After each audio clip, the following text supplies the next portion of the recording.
This is the Leatham Conservation Area. It's one of the most accessible wilderness areas in Marlborough, and it's great for four-wheel driving, mountain biking and tramping, also hunting.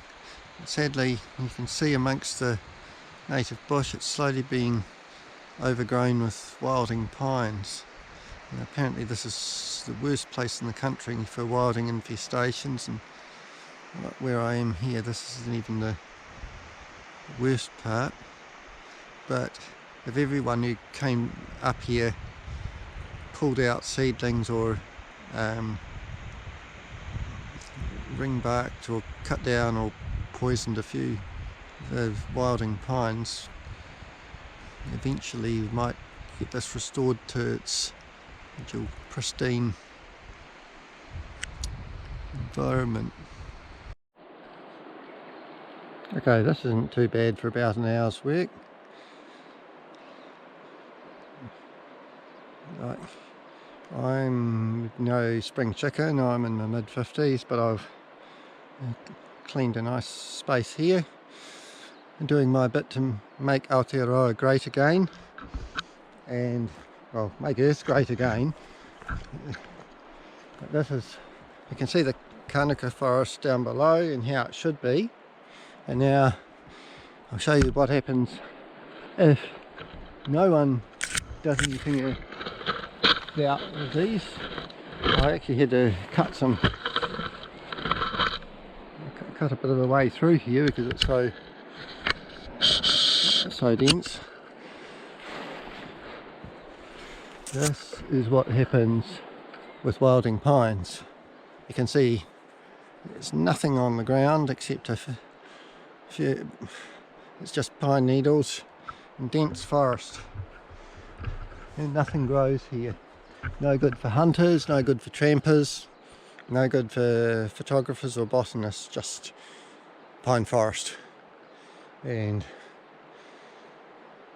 But I'd rather be out here trying to score something for nature than being a wimp on a PlayStation. A lot of people reckon it's impossible to get this under control, but well, I think about our ancestors, both Māori and Pākehā, who came to these shores, and they were up for hard stuff to make things good here. So I reckon, like, if a few people got up here, it's going to be a big job, but a team effort, we could make this the forest it's supposed to be again, so everyone can enjoy it. I've certainly done my bit, and I hope a few other people will too, including government, will put the money behind it and help locals out with what they need, because it's thousands of hectares of this, and it's some of Marlborough's best wild country if we look at restore it. That's why it's worth fighting to save this place.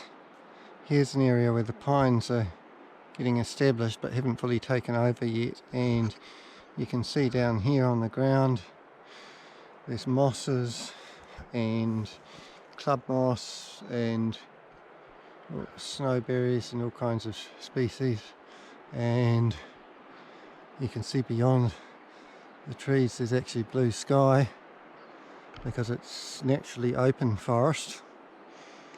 And it's just a bit of,